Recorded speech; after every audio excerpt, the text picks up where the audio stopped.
இது Deepak Ravichandran share market சக்சஸ்ல இருந்து இன்னைக்கு ஆர்பிபி இன்ஃப்ரா ப்ராஜெக்ட் லிமிடெட் இந்த ஸ்டாக்கோட டீட்டெயில் தான் பார்க்க போகிறோம்.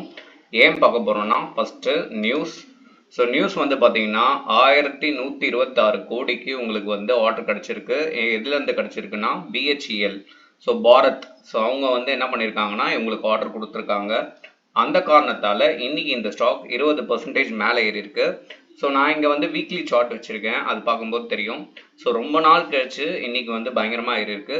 பட் ஆனால் இந்த ஸ்டாக்ல ஒரு பிரச்சனை இருக்கு. ஸோ ஒன் டே நான் மூவ்மெண்ட் பண்ணால் தெரியும்.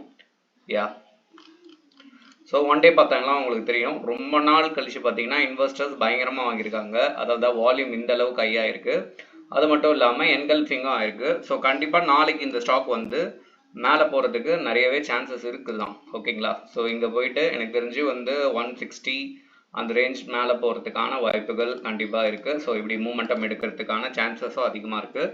பட் ஆனால் ஃபஸ்ட்டு காரணம் இது வந்து ஒரு ஸ்மால் ஸ்கேல் இண்டஸ்ட்ரி, அது ஒன்று. இன்னொன்று வந்து இங்கே வந்து பார்த்தீங்கன்னா தெரியும், கிராஃப் வந்து ப்ராப்பராக இல்லை டெக்னிக்கல் செக்ஷனில். ஸோ இது வந்து என்ன சொல்லுவாங்கன்னா ஒன் சைட் க்ளோஸ் அப்படின்னு மட்டும் சொல்லுவாங்க. ஓகேங்களா?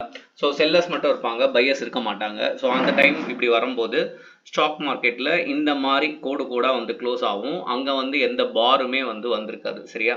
ஸோ இந்த மாதிரி ஸ்டாக் வந்து பார்த்தீங்கன்னா சம்டைம்ஸ் நம்மளுக்கு பிரச்சனை. ஓகே, ஆனால் ஓவரால் பிக்சர் பார்க்கும்போது நீங்கள் வீக்லி வச்சு பார்க்கும்போது பார்த்தீங்கன்னா ஒரு நல்ல ரிட்டர்ன்ஸை இந்த ஸ்டாக் வந்து கொடுத்துருக்கு. ஓகேங்களா? ஸோ ரிஸ்க், ஷேர் மார்க்கெட்டில் கண்டிப்பாக ரிஸ்க் உண்டு. அந்த ரிஸ்க்கு புரிஞ்சு எடுக்கிறவங்களுக்கு இங்கே ஓகே, புரியாமல் எடுக்கிறவங்களுக்கு பிகினராக இருக்கவங்களுக்கு ரொம்ப டஃப். சரிங்களா? சரி, ஓகே. ஸோ இதை ஏன் அப்படி சொல்கிறேன் அப்படின்னா வந்து நீங்கள் சப்போஸ் வந்து இந்த மாதிரி பபுள் ஸ்டாக்கில் மாட்டும் போது அது எப்படி வந்து வெளில வரணும் என்ன எந்த ஐடியாவுமே இருக்காது. ஸோ அப்படி மாட்டிப்பீங்க. இப்போ எக்ஸ்பீரியன்ஸ் இன்வெஸ்டர் அப்படின்னும் போது they have some idea to do. ஓகேங்களா? ஸோ அவங்க வந்து சில ஸ்ட்ராட்டஜிஸ் யூஸ் பண்ணுவாங்க. ஸோ எப்படியும் வந்து ஆவரேஜ் பண்ணிட்டு வெளில வர்றதுன்னு யூஸ் பண்ணுவாங்க. அதால் வந்து அது நடக்கும்.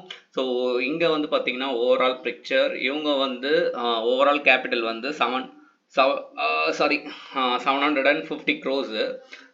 அவ்வளோ கேபிட்டலோட டபுள் மடங்கு வந்து இவங்களுக்கு ஆர்டர் கிடச்சிருக்கிறதால இங்கேருந்து இந்த ஸ்டாக் நல்லாவே பூம் ஆகிறதுக்கான வாய்ப்புகள் இருக்குது. ஸோ அதில் தான் இந்த ஸ்டாக் பற்றி நான் பேசுகிறேன். பட் இருந்தாலும் my advice is not to get in to the stock as a beginner. ஓகேங்களா? ஸோ இது மட்டும் இல்லை, ஷேர் மார்க்கெட்டில் நாலேஜ் இல்லைனா கண்டிப்பாக வந்துடாதீங்க. ஏன்னா இங்கே வந்து 90% of people doing the losses தான். ஓகேங்களா? Only 10 to 8% of peoples are making profit. கரெக்டுங்களா? ஸோ எக்ஸ்பெஷலி இந்த F&O செக்ஷன். ஸோ அதுதான் வந்து ரியாலிட்டி. ஸோ தெரியாமல் இங்கே வர தேவையில்லை. ஸோ நம்ம சேனலோட பர்பஸ் இந்த மாதிரி நியூஸ் பற்றியும் இந்த மாதிரி ஸ்டாக்ஸ் பற்றியும் அதை பற்றி சும்மா ஒரு ரிவ்யூ கொடுக்கறது தான். ஸோ இந்த மாதிரி உங்களுக்கு யூஸ்ஃபுல்லாக இருக்குதுன்னு நினச்சிங்கன்னா நம்ம ஃப்ரெண்ட்ஸுக்கு வந்து இந்த வீடியோவை ஷேர் பண்ணி விடுங்க. தேங்க்யூ.